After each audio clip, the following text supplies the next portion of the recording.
आज हम बात करेंगे अपनी बॉडी की डिहाइड्रेशन के बारे में, जो हमारे शरीर के लिए बहुत ज़्यादा ज़रूरी है। इसको हमें कब पीना चाहिए, क्यों पीना चाहिए और कैसे पीना चाहिए। वो पानी हमारी बॉडी का बहुत महत्वपूर्ण हिस्सा है। तो आइए जानते हैं इसके बारे में।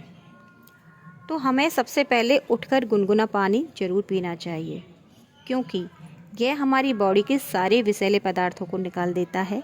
इसलिए इसे सुबह खाली पेट पीना चाहिए। पहले एक बात क्लियर कर लेते हैं कि कई बार हम पानी को हाइड्रेशन को पानी समझ लेते हैं। तो आज हम ये जानेंगे कि हाइड्रेशन के माध्यम क्या हैं और किस वक्त हमें पानी पीना चाहिए। पानी पीने के फ़ायदे क्या हैं, हम हमारे पानी पीने के तरीके इम्प्रूव करने के साथ साथ हम हमारे शरीर को कैसे बेहतर कर सकते हैं, इसके बारे में हम बात करते हैं। क्या आपने पर्याप्त मात्रा में पानी पिया है? तो आंसर होगा हाँ। जब हम पर्याप्त मात्रा में पानी पीते हैं या एक्सरसाइज करते हैं तो और भी बहुत कुछ। पर्याप्त की परिभाषा क्या होती है, तो इसको जानने के लिए बात करते हैं नंबर 2 में कि कितना पानी हमारी बॉडी में होता है, पानी का कितना प्रतिशत भाग पानी से बना होता है। तो हम जानेंगे कि पानी हमारी बॉडी में 60 से 80% होता है। बॉडी के हर भाग में अलग अलग पाया जाता है। तो इस चार्ट के माध्यम से जान पाएंगे कि पानी की मात्रा उम्र के हिसाब से, देश के अलग अलग हिस्सों में रहने के हिसाब से अलग अलग पाया जाता है।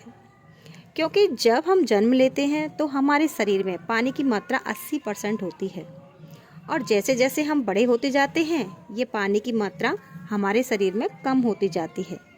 इसके 3 कारण हैं। क्योंकि बोन्स डेवलपमेंट ज़्यादा होता रहता है और मसल्स मास में भी कमी आती रहती है। और जब मसल्स मास में कमी आती है तो मसल्स मास में हमने क्या देखा, लगभग 80% पानी पाया जाता है। जब मसल्स मास कम होगा तो पानी की मात्रा भी कम होती जाएगी, क्योंकि हमारी बॉडी के मसल्स में पानी की मात्रा होती है। दूसरा, हमारी बॉडी का मेटाबॉलिज्म रेट बच्चों के मुकाबले कम होता है। बच्चे गेम्स खेलते रहते हैं, उनमें हार्मोन्स ज़्यादा पाए जाते हैं, नई स्फूर्ति, एनर्जी उनके अंदर होती है, जिसकी वजह से उनका मेटाबॉलिज्म जो रेट होता है वो फास्ट होता है। उम्र के साथ ये पुरुषों में 60% व महिलाओं में 55% पाया जाता है। अब बात करते हैं कि पानी हमारी बॉडी के लिए क्यों ज़रूरी है। तो आपने यह जानते होंगे कि धरती पर जितने भी जीव जंतु, पेड़ पौधे, मनुष्य, इन सब की उत्पत्ति पानी से ही हुई है।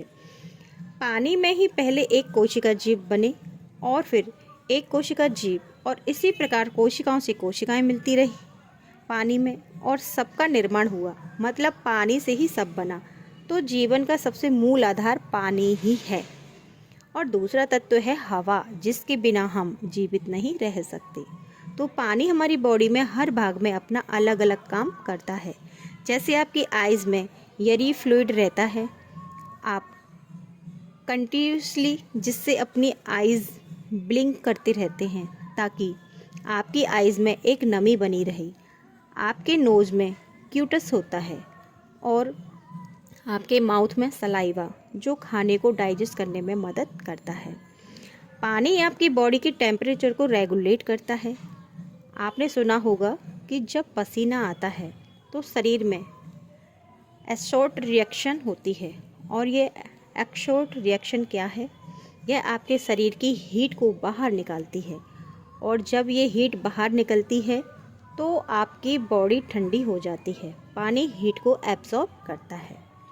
आपने जो भी खाया उसका ट्रांसफॉर्मेशन कैसे होता है, आइए जानते हैं। तो हमने खाना खाया, यह पेट में गया और वहाँ डाइजेस्ट होके वह इंटेस्टाइन में जाता है। वहाँ से न्यूट्रिएंट्स इंटेस्टाइन के थ्रू एब्जॉर्ब होते हैं और ब्लड में आते हैं। ब्लड में लगभग 60% पानी पाया जाता है। यह ब्लड का सबसे मेजर एक कंसर्ट जो होता है वह पानी होता है, और इसी ब्लड के थ्रू आपके सारे न्यूट्रिएंट्स स्टमक या इंटेस्टाइन में सेल या सेल बोल तक ट्रेवल करते हैं। इसके लिए इनकी एब्जॉर्बेशन के लिए पानी का बहुत रोल होता है। इसलिए आप सुबह खाली पेट पानी पीते हैं तो आपको कॉन्स्टिपेशन की शिकायत नहीं होती है, क्योंकि हम सुबह पानी पीते हैं तो हमारे पेट में ये पीएच बैलेंस का काम करता है। और फाइबर लेते हैं तो ये गट के लिए ठीक होता है। और सुबह का पानी इंटेस्टाइन का फ्लश करने का काम करता है, क्लीन करने का भी काम करता है। एसिडिटी होती है उसको नहीं होने देता। जब हमारे पीएच बैलेंस की क्वांटिटी कम होती है, सामान्यतः एम्प्टी स्टमक का पीएच 1.2 के आसपास होता है। जब हम पानी से उसको तर करते हैं तो यही पीएच लगभग 3 से 4 गुना हो जाता है। जितना न्यूट्रल साइड पीएच होगा उतना ही हम बेहतर महसूस करेंगे और उतना ही हमें कॉन्स्टिपेशन की शिकायत कम होगी। आपने ये भी सुना होगा कि हमारे शरीर की हड्डियों में दर्द होता है या बाएं होती है या गठिया हो गया है, यह सब पानी की कमी के कारण ही होता है। जब हम बचपन से पानी पीने की आदत डाल लेते हैं, सुबह खाली पेट पानी लेते रहेंगे सही मात्रा में और यही सही समय पर, तो आपकी हड्डियों के बीच में जो फ्लूइड होता है उसकी भरपूर मात्रा बनी रहेगी, जिससे जॉइंट के बीच में जो फ्रिक्शन होगा वह कम होगा। और फ्रिक्शन कम होगा तो जॉइंट पेन भी नहीं होगा और आप लंबे वक्त तक चल पाएंगे और हेल्दी रह पाएंगे। इसलिए आपको पानी का इंटेक ज़रूर करना चाहिए। अब बात करते हैं दूसरे फंक्शन की, जो है हार्मोन्स, न्यूरोट्रांसमिशन। हार्मोन्स लिक्विड होते हैं, यह भी पानी से बने होते हैं और यही हार्मोन्स बॉडी की हर सब एक्टिविटीज़ को रेगुलेट करते हैं। आपकी एक नर्व दूसरी नर्व से जुड़ी होती है, इसलिए शरीर के किसी भी भाग को छुआ जाए वह आपके माइंड को सिग्नल दे देते हैं। यह सब न्यूरोट्रांसमिशन के द्वारा पहुंचता है। यह न्यूरोट्रांसमिशन बॉडी में कैसे होता है, आप से जो लोग साइंटिफिक बैकग्राउंड के हैं वो समझते हैं कि हमने बचपन में पढ़ा है कि एक सोडियम एंड पोटेशियम एक पंप होता है जो एक सेल से दूसरे सेल तक अपने फंक्शंस के थ्रू सिग्नल को पास ऑन करता रहता है। इस पूरे प्रोसेस को जो जहाँ पे हो रही होती है उस एरिया को हम सिनेप्टिक कहते हैं। तो न्यूरोट्रांसमिशन में भी अपने कॉग्निटिव हेल्थ में भी बहुत काम करता है। अगर आपके न्यूरोट्रांसमिशन ठीक होंगे तो आपकी हेल्थ भी ठीक रहेगी। तो पानी जिसे आप मुफ्त में पी सकते हैं उसके कई बड़े फ़ायदे हैं, तो आपको ये ज़रूर पीना चाहिए। और आगे चलते हैं और जानते हैं कि पानी हमारे भिन्न भिन्न अंगों को ज़रूरी होता है। मतलब छोटे से छोटे सेल्स, उनको भी पानी की ज़रूरत होती है। हमारे शरीर के हर कोशिका को पानी की ज़रूरत होती है, जिससे वो हमारे शरीर के न्यूट्रिएंट्स को एब्जॉर्ब कर सकें। अब बात करते हैं पानी के इनटेक के बारे में। पानी कहाँ कहाँ से मिलता है, तो हम जो पानी पीते हैं उससे पानी मिलता है। और दूसरा है फूड, जैसे फल, सब्जियाँ, अनाज, सभी में पानी पाया जाता है। इसको खाने से भी हमारे शरीर में पानी जाता है। तो लगभग हमारे 35 से 40% पानी हमें हमारे फूड से ही मिल जाता है। और एक पानी हमें मेटाफोलिक वाटर से मिलता है। यह ग्लूकोज में पाया जाता है और इसकी मात्रा ज़्यादा होने पर यह ग्लाइकोजन की फॉर्म में डिपॉजिट हो जाता है, जिसे आप बाद में एनर्जी के रूप में यूज़ कर लेते हैं। और जितना हम पानी लेते हैं उसका बहुत बड़ा अमाउंट हम वाटर भी निकाल देते हैं यूरिन के थ्रू या पसीने के थ्रू, जो कि बेस्ट वाटर होता है, लगभग 60 से 70 को। तो रेगुलेट हाइड्रेशन के लिए आप अपने पास पानी की बोतल रखें और बार बार पीते रहें, जिससे बॉडी में पानी की कमी ना रहे। अपने नाश्ते से पहले 30 मिनट पहले पानी पिएं और खाना खाने के 1 घंटे बाद पानी पिएं, जिससे आप हमेशा हेल्दी रहेंगे। तो हमें अपनी बॉडी के वेट के हिसाब से पानी पीना चाहिए। मान लो कोई पर्सन 100 kg का है तो उसको 8 से 9 लीटर पानी पीना चाहिए, और कम है तो मतलब 10 kg पर 1 लीटर पानी पीना चाहिए। कोई भी पर्सन यदि 10 किलो का है तो उसको 1 किलो पानी पीना चाहिए और वो वेट के अकॉर्डिंग ही पानी को पिया जा सकता है।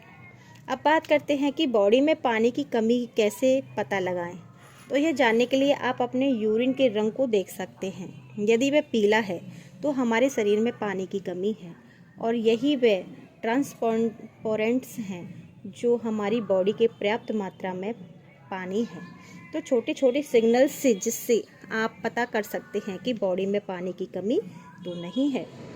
दूसरी बात यह है कि हमें पानी थोड़ा थोड़ा करके पीना चाहिए जिससे हमारी किडनी पर असर ना हो, क्योंकि तेज़ रफ्तार से पिया गया पानी हमारी बॉडी को लगता नहीं है और किडनी पर भी बुरा प्रभाव पड़ता है और हमारे फ्लूइड के पीएच को ख़राब करता है। तो हमें पैकेट बंद पानी का सेवन नहीं करना चाहिए। उसमें 15% पानी होता है, बाकी रंग, फ्लेवर और शुगर होती है, जैसे cold drink, alcohol, packet use juice आदि। इनको लेने से आप शुगर और कैलोरी भी लेते हैं पानी के रूप में, जो कि विटामिन्स नहीं होते, वो कैलोरीज और शुगर ही होते हैं। हमें नारियल पानी, जीरा पानी, फ्रूट जूस, इन फ्रूट पानी, वेजिटेबल जूस, ये सारे पानी चाहिए जिससे हमारी बॉडी हाइड्रेट रहे। फल और सब्जियों के जूस को फ़िल्टर नहीं करना चाहिए, क्योंकि फ़िल्टर करने से उनके अंदर जो फाइबर होता है वो निकल जाता है। तो अब हमने बताया कि आपको कितना पानी पीना चाहिए और कैसा पानी पीना चाहिए और गुड हेल्दी वाटर क्या होता है। ये थी जानकारी मॉर्निंग के 4 पिलर के बारे में। पहला हमने गट के बारे में बात की, जो कि पहला पिलर था। ये दूसरा पिलर है जिसके अंदर हमने पानी के इनटेक के बारे में बताया कि हमें कितना, कब और क्यों पानी पीना चाहिए और पानी हमारी बॉडी के लिए क्यों ज़्यादा आवश्यक है। आगे वाली वीडियो में हम बात करेंगे कि हमारी बॉडी के लिए एक्सरसाइज क्यों आवश्यक है और क्यों हमें करनी चाहिए।